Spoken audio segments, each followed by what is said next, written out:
I never imagined I would stand alone beside my husband's casket, gripping the edge so tightly my knuckles turned white, while the only people who should have been holding me upright were clinking glasses and laughing across town. The church smelled of lilies and rain, and every pew creaked as Michael's colleagues and his few close friends shifted uncomfortably, their eyes flicking to the painfully empty front row labeled Family Reserved. That row was supposed to hold my parents and my younger sister Emily. Instead, those chairs sat in silent accusation while a DJ somewhere blasted music in celebration of Emily's promotion. I kept hearing my father's voice from the call the night before, echoing like a taunt inside my skull. "Rebecca, your sister worked hard for this. It would be selfish of us to leave her on such an important night." My mother's voice chimed in behind him, sugar-sweet and cutting. "The funeral can wait a little. Do not make everything about your misery." They said misery like it was a choice, like I had decided to let a drunk driver speed through a red light and destroy everything I loved in a single violent second. I stared at the sleek oak casket holding the body of the man who kissed my forehead each morning and brewed my coffee exactly how I liked it. My lungs refused to work. Michael deserved a room overflowing with support, not a widow standing alone trying not to collapse in front of strangers. A tear slipped down my face and landed on my black dress.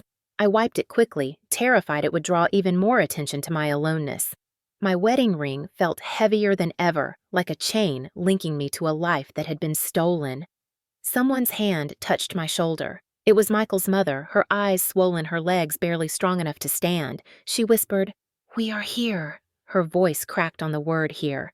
She and her husband had flown across the country despite 2 hip replacements and a doctor who begged them not to travel. In that moment, I realized family is not defined by blood. It is defined by who shows up when your world ends. My parents had made their choice. Emily had made hers. What they did not know was that this day, the day they abandoned me in the darkest moment of my life, would become the day I finally stopped accepting the scraps they called love. Before everything shattered, my life with Michael had been beautifully ordinary in all the ways that mattered. He was 45, broad-shouldered, steady-handed, and always smelled faintly like cedar and coffee. Our mornings were a simple ritual I never thought would end.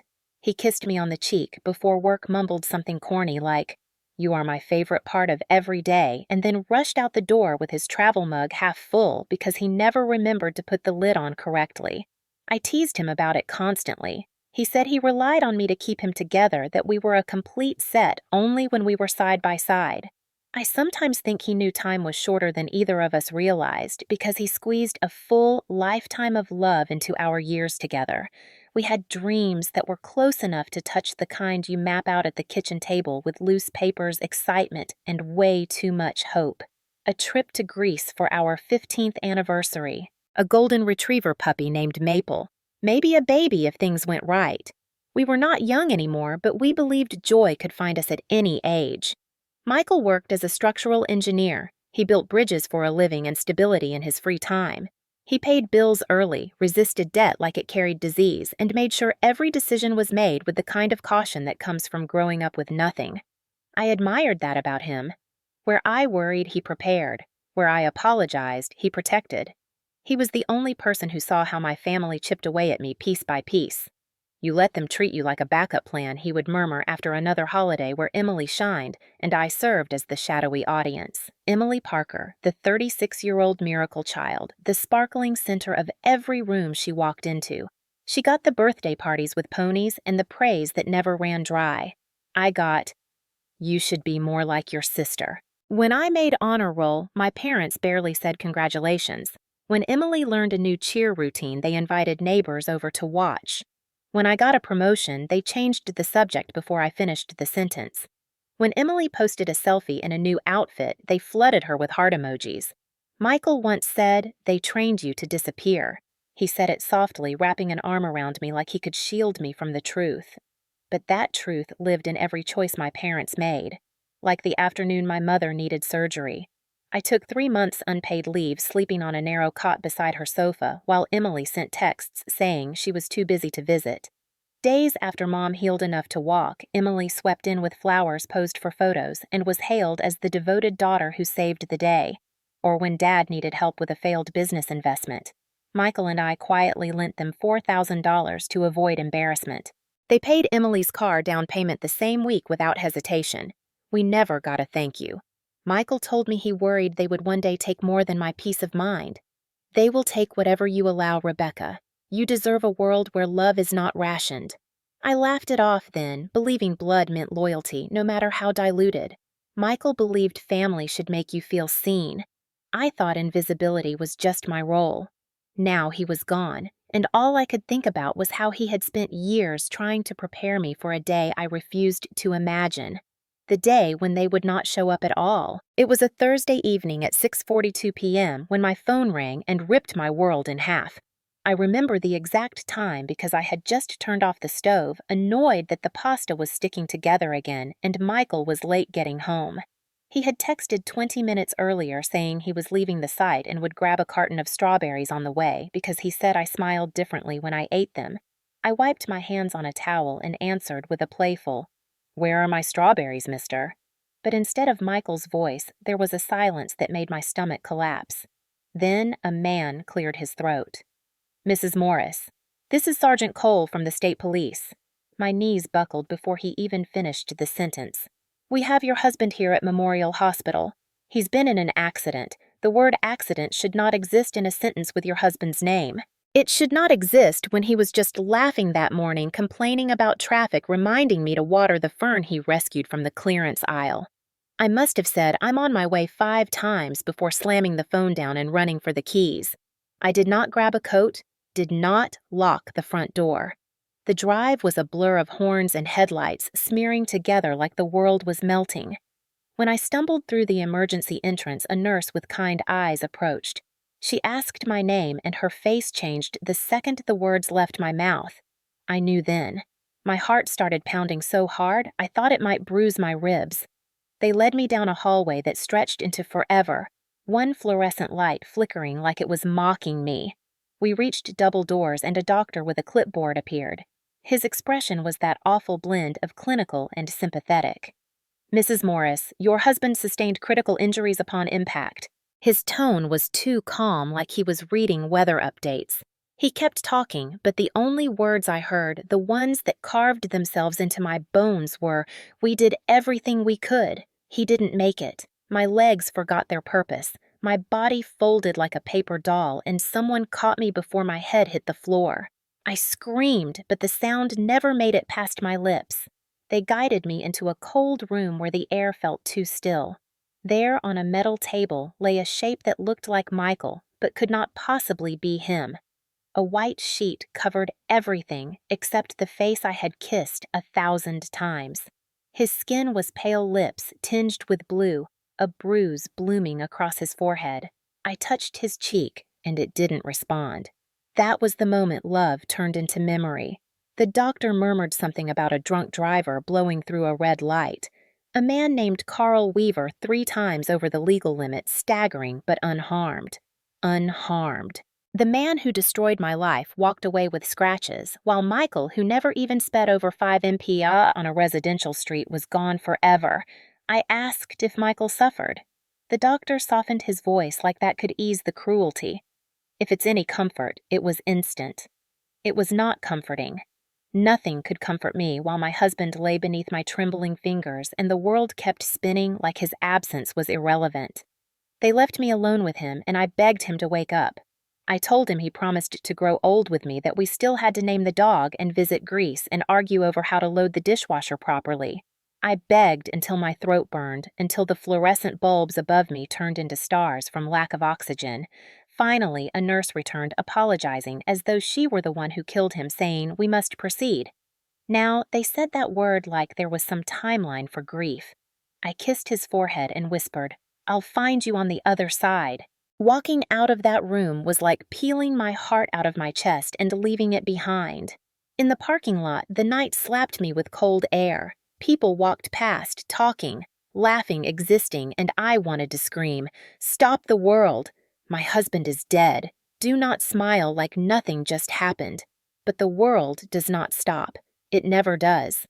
I sat in my car, unable to turn the key, trying to steady my shaking hands long enough to call the only 2 people left from the life before this one. My parents. I needed them to hold me, to tell me I wasn't dreaming. I needed family to show up. I dialed. It rang over music, over laughter, over clinking glasses, and when they answered, what they gave me was worse than silence. My mother answered on the third ring, her voice bright and fluttery like she was already halfway through a champagne toast. I could hear music pounding behind her, and people laughing, the sound slicing straight into the rawest parts of me. Mom. I choked out, gripping the phone so hard my fingers went numb. Mom! Something terrible happened. She did not ask what. She did not gasp or panic or even hush the noise around her. Instead, she sighed long and annoyed. Rebecca, can this wait? We are at Emily's big celebration. I could feel my heartbeat in my teeth. No, it cannot wait, I said each word, wobbling. Michael is dead. A drunk driver.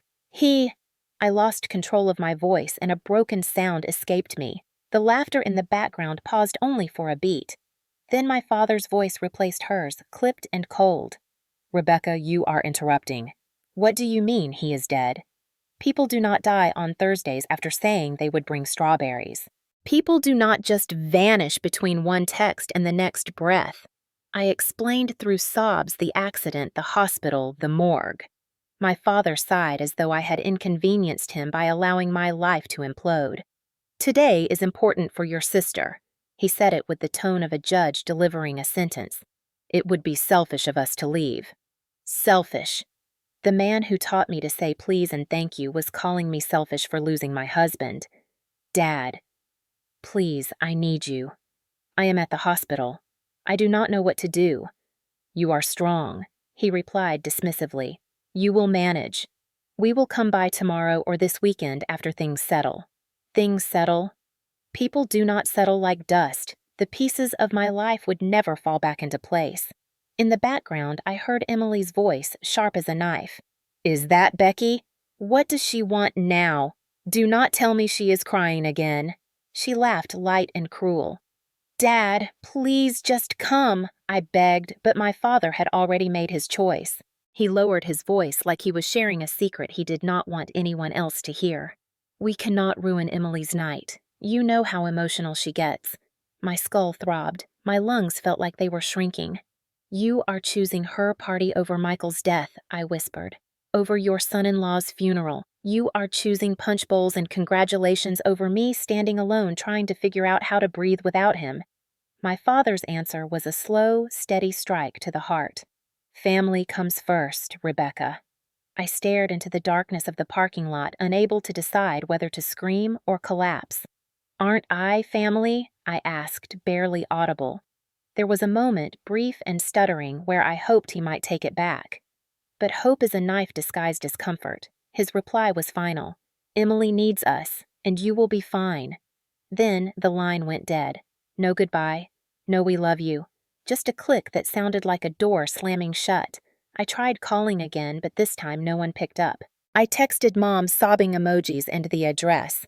She responded with a single sentence that turned my scream into silence inside my throat. Do not make everything about your pain. My pain. My entire world had been reduced to a sheet-covered body and a phone saturated with their indifference. I could not breathe. I bent over the steering wheel and sobbed my tears dripping onto the leather like acid eating through the stitching. A security guard knocked on my window, concerned, but I waved him away, needing to crumble unseen. Minutes or hours later, my phone buzzed again. A text from Emily. Seriously, Becky? You are ruining my night. The audacity of it hit me like a second impact. My husband was dead. My life was bleeding out. And they wanted me to schedule my grief around Emily's happiness. That was the moment grief caught fire and became something else. Not hatred, not rage, clarity. They had shown me exactly who they were, and for the first time in my life I was listening. The funeral was scheduled for the following Monday. I woke up that morning feeling like my bones were filled with wet cement, like gravity itself was trying to keep me from moving forward. The sky was gray and heavy, as if it understood what was expected, though the world outside still dared to keep spinning like nothing had changed. I dressed slowly, buttoning the black dress Michael always said made me look elegant, even though today it felt like armor made of paper. When I arrived at St. Mark's Cathedral, the church was quiet, except for the organ tuning in the background. Michael's parents were already there, sitting in the second pew, their heads bowed together in a silent prayer, or maybe just leaning into each other so they would not fall apart. I hugged them both, apologizing for something that was not my fault, because grief makes you apologize for the existence of loss. The funeral director guided me to the open space at the very front. 3 seats marked reserved family were lined up beside mine.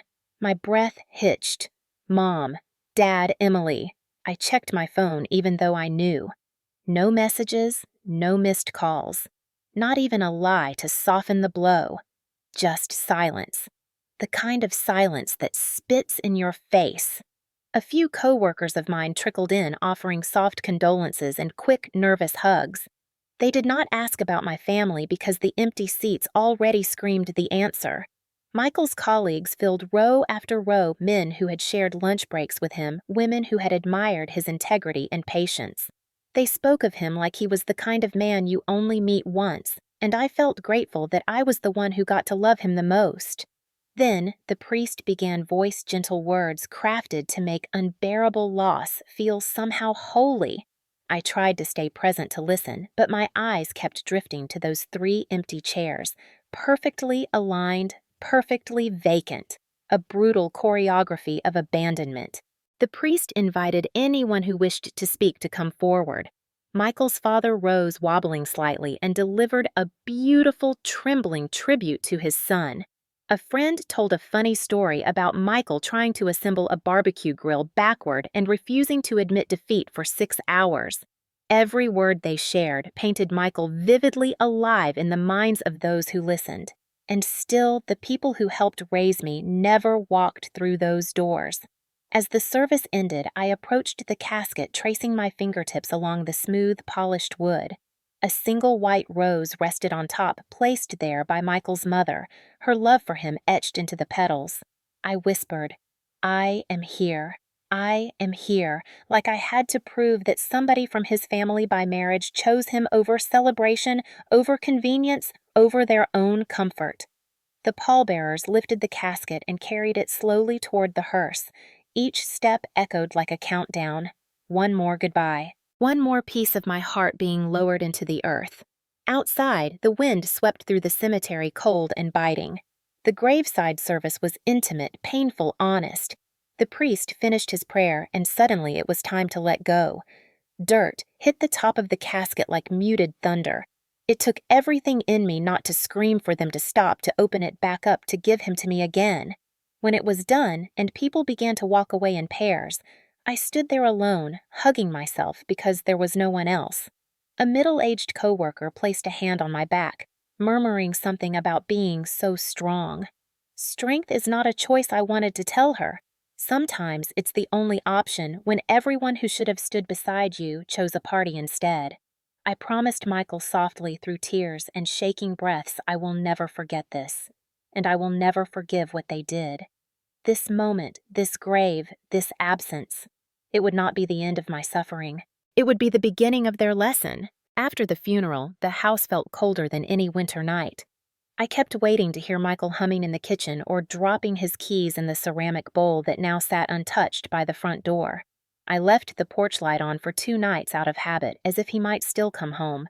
On the 3rd night, I finally turned it off and sat alone in the dark, trying to figure out how I was supposed to keep existing. That was when my phone dinged with a new message.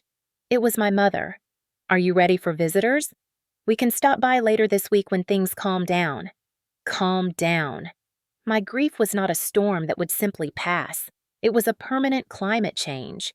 Still, some desperate part of me wanted them to show up. I wanted them to knock on my door and say they were sorry for not coming, that Emily's party did not matter more than Michael's life. So I responded yes. They arrived the next afternoon like they were dropping in for a casual Sunday visit. Mom brought a grocery store cake with congratulations written in pink frosting clearly left over from the party. She set it on the counter like a peace offering without reading the message staring back at us in sugary letters. My father wandered around to the living room, silently evaluating the furniture as though he were touring an open house. Emily showed up wearing the same shimmery silver dress from that night heels clicking across my hardwood floors, perfume strong enough to drown the air. She didn't look at Michael's framed photo on the mantel. She didn't look at me. "Nice place," she said, eyes scanning the room like she was appraising its resale value. Her boyfriend Mark trailed behind, whistling low, when he noticed the new television. My mother patted my arm, gaze already drifting away. "We know things are difficult, dear, but at least you are financially stable now. Your father and I were talking, and it makes sense for you to move back home for a while. Save money. Use that savings to help Emily get back on her feet, especially with her new responsibilities at work." Dad nodded as if the decision had already been made. "Family supports family Rebecca. You can sell this house and move somewhere more practical. Michael bought this house with me. His hands built the shelves. His laughter still lived between these walls." I swallowed the sharp pain rising in my throat. "I like living here," Emily scoffed. "You cannot seriously want to stay in a house filled with depressing memories. Think of what is best for everyone." Everyone! The word hit me like a shove. Everyone in that sentence did not include me. Dad cleared his throat. "Well, when the life insurance is sorted out, we can sit down and discuss what is fair." The assumption that my dead husband's insurance was a shared family asset made my skin crawl. Why would we discuss anything, I asked quietly. "Because we raised you," my mother answered, as though that alone earned them a percentage of my future. Her tone shifted into the performative sadness she used when wanting attention. "We sacrificed so much for you. It is time you give back." Emily leaned against the counter, arms crossed, lips curling. "You should be grateful, Becky. Some people do not have family willing to help them manage these things. Manage these things. They had not helped me bury my husband. They had not held me while my heart cracked open. They were here for one reason: money. I realized then that they did not come because they cared. They came because they believed Michael's death was an opportunity. My knees felt weak, but my voice for the first time did not. "I need you to leave." Dad stared at me like he could intimidate the grief out of my body. "Do not be dramatic. You will regret pushing us away." Regret. I already regretted giving them another chance. I walked to the door, opened it, and repeated, "Leave." Emily looked offended. "We came here out of love. Love does not skip funerals." Their expressions faltered for the first time, but they still walked out, certain I would crawl back later, begging for forgiveness. They thought my loneliness made me weak. They were wrong. My loneliness was becoming a line I would no longer let them cross. 3 days after I asked my parents and Emily to leave, my phone buzzed with a voicemail from an unfamiliar number. A man named Anthony Reyes requesting an urgent meeting regarding Michael's estate. At first, I assumed it was more paperwork forms to sign confirmations to provide endless reminders that death came with administration. Still, something in his tone hinted at significance, so I agreed to meet him at his office downtown. The waiting room smelled like leather and pine, decorated with dark wood shelves full of legal books that looked too heavy to lift. When Anthony stepped out to greet me, he was taller than I expected, hair salt and pepper eyes, soft with the kind of empathy you cannot fake. "Mrs. Morris, thank you for coming on such short notice. Please call me Rebecca," I said automatically, though I barely recognized my own voice. We sat in a private conference room where he placed a thick folder between us neatly labeled Morris Estate. Anthony folded his hands and took a slow breath. "Your husband was a very organized man. He prepared extensively for unexpected situations." I nodded, remembering all the times he insisted on double-checking locks and making emergency plans for road trips. That was Michael. I asked gently, "What do we need to go over?" There was something almost protective in the way Anthony leaned forward. "Before I explain the details, I want you to know that Michael cared deeply about safeguarding your future. He knew you often gave more than you received, especially within your family." My heart tightened. Michael had noticed everything. Anthony opened the folder and slid a set of documents toward me. "These are life insurance policies." Plural. I blinked. I knew about one policy through his work. "That one was valued at $500,000. Anthony nodded. Yes, but your husband acquired additional personal policies over several years. In total, they amount to $4.8 million. For a moment, I forgot how to inhale. The room wavered, not from grief this time, but from shock. Michael, who refused to spend $10 on a brand name cereal, had quietly built a financial fortress around me. That is not all, Anthony continued. He tapped another document. Your husband also made a number of careful investments, including a cryptocurrency portfolio he maintained separately, currently valued at approximately $1.2 million. I stared at him like he was speaking another language. Crypto investments money. I never knew existed. I felt dizzy. Why would he keep this from me? Anthony gave a small, sad smile. He anticipated that others might try to pressure you or take advantage of you if they knew. He wanted to ensure you had complete protection and full autonomy. Autonomy, a word I never experienced in my own family. Tears welled up, but Anthony wasn't finished. Michael left explicit instructions. You are the sole beneficiary. Sole, meaning my parents could not touch a cent if they tried, meaning Emily's entitlement meant nothing. I swallowed hard, overwhelmed by love wrapped in foresight. Then Anthony pulled out a sealed envelope. Your husband also recorded a video message to be shown only when you were ready. My hands shook as I reached for it, but Anthony gently placed his palm over mine. Perhaps watch this when you feel steadier. His empathy nearly broke me again. I tucked the envelope into my purse like it was made of glass. There is one more thing, Anthony said. Mr. Morris included clauses in his estate plan regarding contact from your family. If they attempt to interfere with your finances or manipulate you into sharing assets, certain legal protections will activate, automatically documenting their behavior as financial abuse. Financial abuse. The term hit me like a revelation. What they had been doing my entire life had a name. Michael had recognized it, and he had taken steps to ensure they could never wield that power again. Anthony sat back. Your husband was one of the most proactive clients I have ever had. When he spoke about you, his voice was full of admiration. He once said Rebecca has carried everyone else for so long. I want to build something that will carry her if I cannot. The tears came then hot and relentless. Even in death, he was holding me up. I whispered, "Thank you," but I was speaking to Michael, not the lawyer before me. Leaving the office, the California sun felt different on my face. Warmer, stronger. The kind of warmth that comes from knowing someone believed your life was worth protecting long before you realized it yourself. In the parking lot, my phone buzzed again. A text from Emily. When do we talk about the money, Becky? I did not reply. For the first time in my life, I held every single card. And when they came back knocking and demanding and pretending to care, I would not be the fragile girl seeking approval anymore. I would be the woman Michael knew I could become. The woman who finally understood that family who only loves you when there is profit involved is not family at all. It did not take long for my parents to sniff out the scent of money like wolves catching a trail. 4 days after I met with Anthony, my doorbell rang without warning.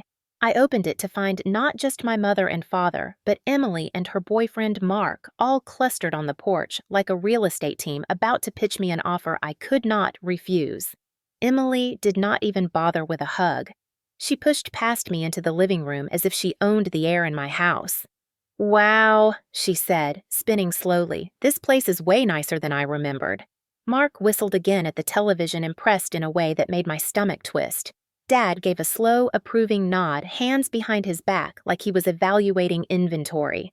Mom wore a sympathetic expression plastered so firmly on her face, it looked like it might crack. "We have been talking, dear," she said, walking straight to the mantel where Michael's photo stood. She picked it up without asking permission and set it aside to make room for her purse. My breath caught at the casual disrespect.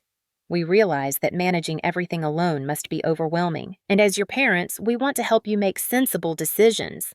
Dad stepped forward to deliver the punchline, particularly regarding the insurance.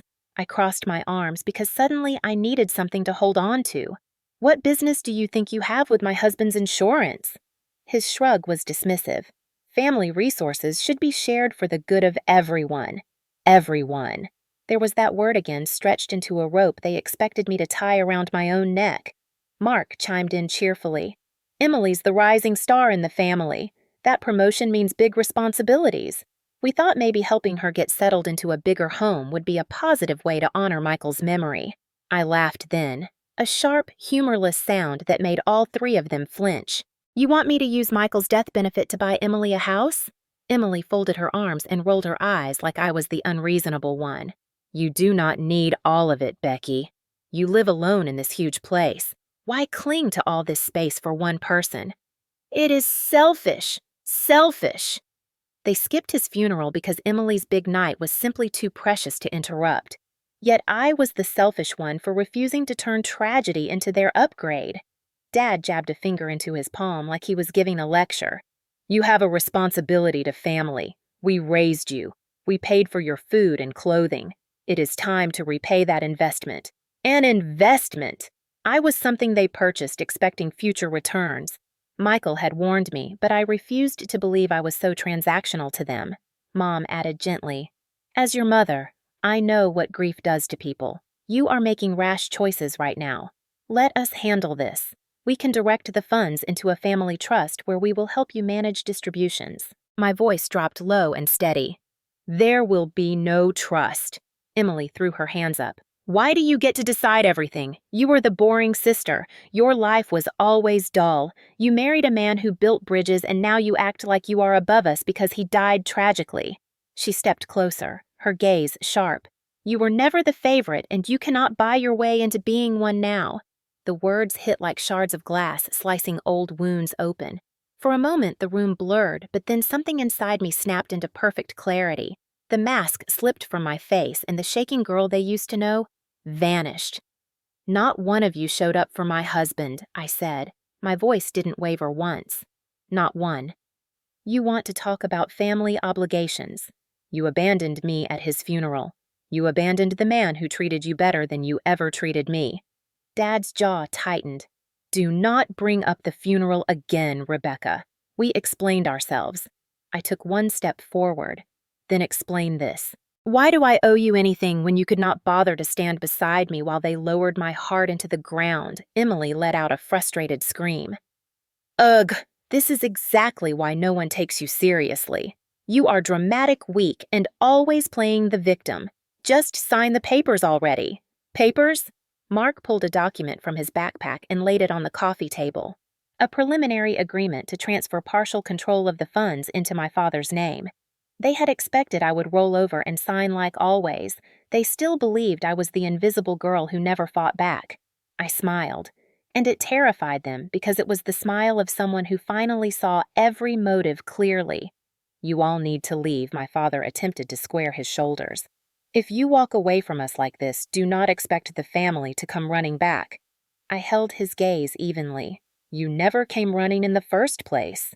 Emily grabbed her purse and hissed, You will regret this. I kept that same calm smile. No, Emily. For the first time in my life, I won't. They stormed out indignant, certain I would crumble in guilt later. They still believed they held the power. They had no idea what was coming. Michael had made sure the next chapter would not belong to them. It would belong to me. A week later, my phone chimed with a message from Mom family meeting. Our house, 2 p.m. Do not make this harder than it needs to be. The irony nearly made me laugh. They had already made everything as hard as possible by refusing to show up when it mattered. Still, something inside me said go. Not because I wanted reconciliation, but because I finally wanted to hear what they thought they could possibly do to me. When I arrived, the living room was full. Aunts, uncles, cousins I had not seen in years. Even our neighbor from 3 doors down, who always pretended not to notice when my parents screamed at each other through open windows in summer, sat stiffly on the couch. Emily stood in the center wearing a soft sweater and fake vulnerability like it was designer. At her side was a woman holding a clipboard and a pen poised like a weapon. Dad motioned for me to sit in a lone chair positioned like a defendant on trial. What is this? I asked, though. The answer hovered like smoke. Mom clasped her hands dramatically. We are doing this because we love you, sweetheart. Emily sniffled on cue. This is an intervention, Aunt Nora announced with the tone of someone who enjoyed being part of drama. You are not coping well, and the stress has affected your judgment. I scanned the room slowly. They wanted to break me with numbers. They wanted to make my grief look like madness so they could declare me unfit to manage the money Michael left me. The woman with the clipboard finally introduced herself. I am Dr. Collins, a family behavioral specialist. Your parents are concerned that trauma has impaired your decision-making. They believe you need guidance from those who care about you. A cold amusement slid through me. Those who care about me. Where were they when I needed hands holding my shoulders at that gravesite? Where were they when I begged for help from a hospital parking lot? Instead, they had been drinking to my sister's promotion. I leaned back, crossing my legs. So, what is the recommendation here? Dr. Collins smiled like a shark with lipstick. We feel it would be best for you to establish a family financial trust with your father as temporary executor. Temporary, meaning forever, meaning I would sign away every piece of security Michael had built for me. You will see it is for your own good, Dad added confidently. We only want to protect you. Protect me. They wanted to control me. They wanted to carve up my future and serve it to Emily on a gold platter. My fingers curled into fists. I rose slowly, letting silence settle thick and uncomfortable. You all think I am broken. Weak. But let me be perfectly clear. I buried my husband alone. Not one of you stood next to me. Not one of you held out a hand. Yet here you all are, lined up like vultures trying to feed on what his death gave me. Emily barked a cold laugh. There she goes again, acting like we are the villains. Dad pointed a warning finger. Do not speak to your sister like that. You will apologize right now. No. I said it softly at first, then louder. No. Mom tried to interject, but I cut her off. If you want access to money, get jobs. If you want family loyalty, show up to funerals. If you want respect, earn it. Do not expect it to fall into your hands because you share my blood. The room went silent. Eyes widened. Dr. Collins looked like she scribbled a diagnosis of defiance. I turned toward the door, steady and unapologetic. If any of you ever contact me again about my husband's money, I will involve my lawyer. My mother's voice wavered. Rebecca, please, do not walk out. My hand rested on the doorknob. I finally looked back at them. I did not walk away from this family today. You walked away first, the day Michael died. Then I left that house, the sound of my parents calling after me fading into a whisper I did not owe an answer to. Outside, the sun felt like freedom. Inside, they were scrambling, panicking, because they had just learned something life-changing about me. I was done being theirs. That night, I sat on the couch with every light in the house off, the silence thick but no longer suffocating. My hands were still trembling from the confrontation, yet my heart felt strangely steady, anchored by a truth I had ignored for too long. They weren't my safety net. They were the weights tied to my ankles while I tried to swim. I pulled the sealed envelope from my purse and traced Michael's handwriting with my thumb. He had labeled it simply, "For Rebecca, when you are ready." My breath hitched. I whispered, "I'm ready." Inside was a USB drive and a short letter. My love, if you're reading this, I'm sorry you're hurting. I tried so hard to stay. But I needed you to know I saw you. I saw how much you gave to people who never gave anything back. If they ever turn your grief into their advantage, watch this video. And remember who you are. M. With my heart pounding in my chest, I plugged the drive into my laptop. The screen flickered. Then Michael appeared alive and smiling gently, wearing his favorite navy shirt. My breath crumbled into a sob. "Hey, honey," he said. His voice. God, his voice. "If they're trying to take what I left for you, I want you to show them this next part." The video cut to a compilation. Receipts, dates, screenshots, audio recordings. My family's demands over the years. Even clips from the night of Emily's promotion. Michael must have had his phone in his pocket recording everything. "I can't force your family to love you." He continued, his expression turning serious. "But I can make sure they never take advantage of you again." Then came the footage that stole my breath. A professionally recorded video of the funeral. Empty seats in the family section, clearly labeled Reserved Walker Family. Time-stamped and verified. Michael stared straight into the camera. If they show up one day pretending to care, show them how they cared when it mattered. I pressed my palm over my mouth to hold back a scream of heartbreak and gratitude. He had known. He had seen the truth long before I dared to say it out loud. The screen faded to black and a final message appeared in white letters. Use your voice, Rebecca. You have always been stronger than them. I cried until my tears dried into salt tracks on my skin. Then I made a choice. The next morning I emailed attorney Anthony. I want to establish a foundation in Michael's name. Something real. Something that matters. He responded immediately. I'm honored to help. Within a week, papers were drawn up for the Morris Hope Foundation, dedicated to helping widows and families who lose loved ones, suddenly financial aid counseling, legal guidance. Everything I had needed, everything I had been denied. As I signed the documents, a warmth bloomed in my chest that felt like purpose. Michael's purpose. My purpose now, too. News traveled faster than I expected. A local reporter wanted to do a piece on the foundation's mission. I agreed on one condition. My personal story would remain private. The focus should be on the families we helped. The article was published on a quiet Sunday morning. A photo of me hovering beside a group of survivors and their children appeared above the headline.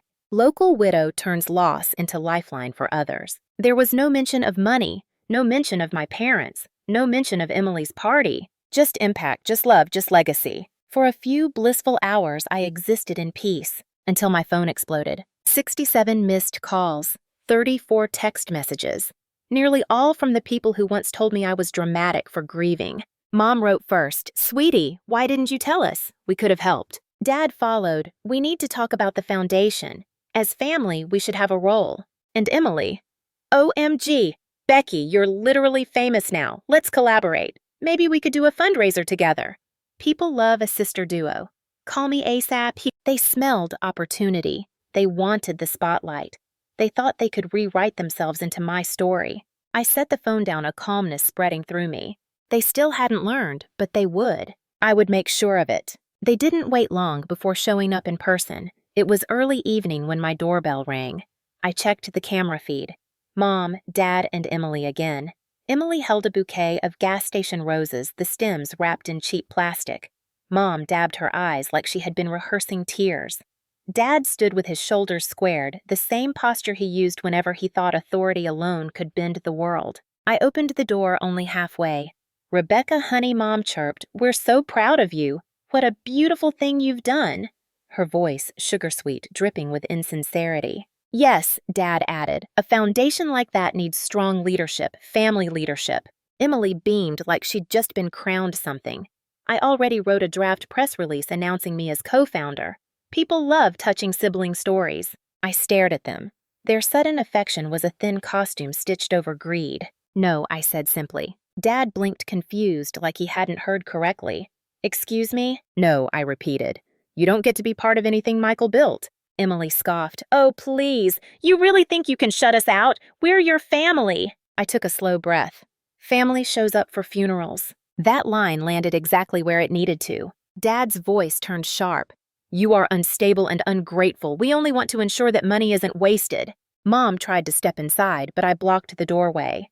"You will let us be part of this foundation," Dad demanded, or what I asked. Threats didn't scare me anymore. "We'll pursue legal avenues," he said, puffing up like a furious rooster. "We'll force involvement. A judge will side with us. We're your parents." I felt something inside me settle. It was time. Without another word, I pulled out my laptop and walked onto the porch, letting them watch over my shoulder as I clicked open a video file labeled Funeral Evidence. There was Michael on screen, the empty seats, the reserved name cards, the timestamp. Mom's hand flew to her mouth. Emily's face drained of all color. Dad staggered back like the truth itself was a physical blow. Then Michael's recorded voice cut through the quiet suburb air. "If you're watching this, you have proven exactly who I always knew you were." His calm disappointment struck harder than any shout. Emily burst into tears, not of guilt, but of fear. Dad looked around wildly as if searching for an escape hatch.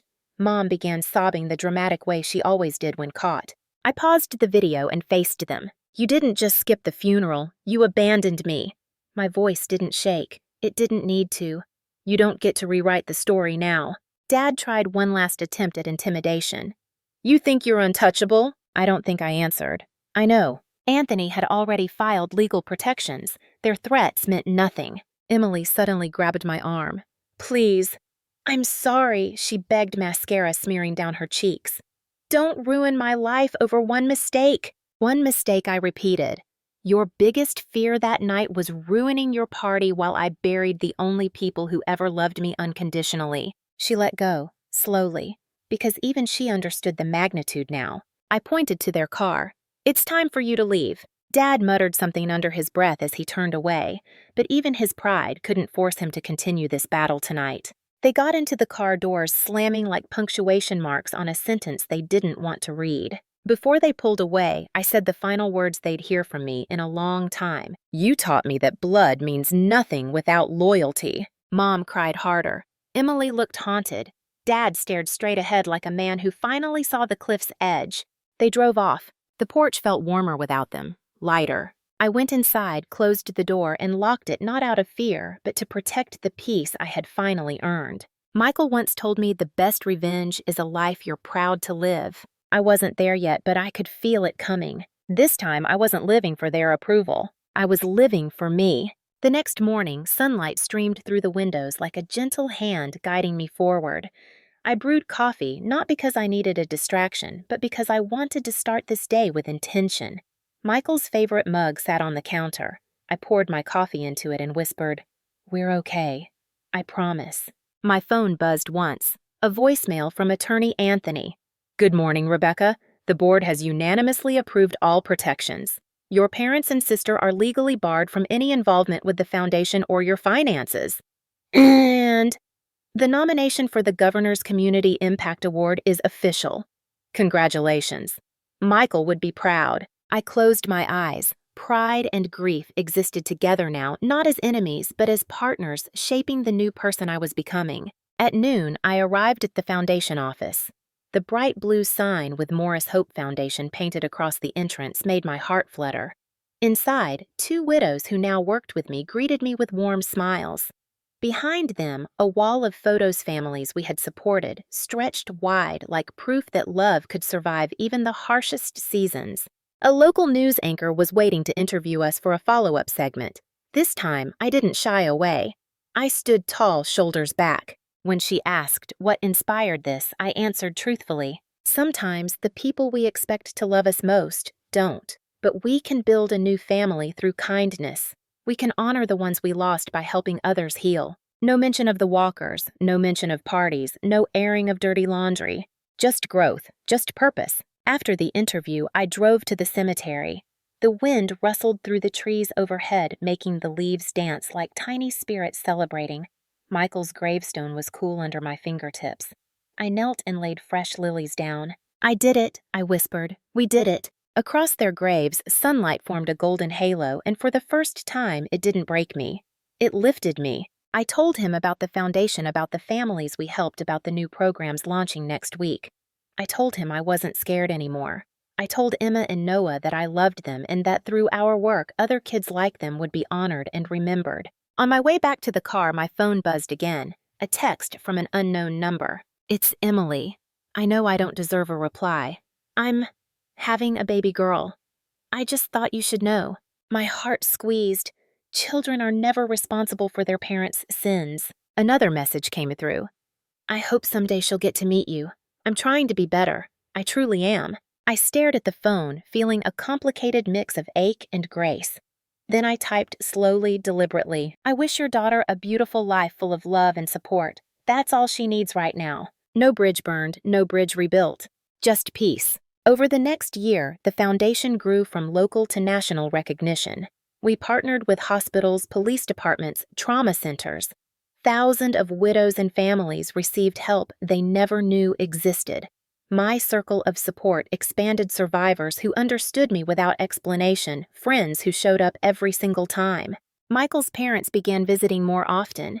We laughed together again. We healed together. They told me they considered me their only child now, not by blood, but by loyalty. One evening, standing at the podium during the governor's award ceremony, I spoke directly into the camera. "To anyone who has been neglected by the very people who promised to love you, you still deserve support. You still deserve joy. You still deserve a future that feels like home." The crowd stood, applause thundered, my palms tingled. In that moment, I felt Michael standing behind me, steadying me the way he always had. Afterward, while I signed programs and shook hands, a woman approached with tears in her eyes. "My husband died 2 months ago. she whispered. "I found your story online. You saved me." I hugged her gently.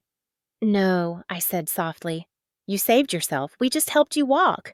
As I drove home, the stars glimmered against the night sky, quiet witnesses to everything that had brought me here. I no longer measured my worth by the approval of people who only showed up when they wanted something. I no longer bent myself small to make others comfortable. I chose myself, and in doing so, I found a world that needed me. My parents and sister still lived nearby, reduced to whispers in the community spoken of only as a cautionary tale of greed and abandonment. They learned too late that love cannot be demanded after it has been denied. Their consequences were not loud, just permanent. My revenge was not fire, it was growth, and every step forward was a lesson they would feel for the rest of their lives. I ended the day with a final visit to Michael's mug and a warm cup of tea. "Thank you," I whispered, "for believing I was worth fighting for, even when I didn't." I walked outside onto the porch, breathing in the cool night air. Grief had carved me open. Love and justice helped me bloom. This was my life now, not a tragedy, a testament.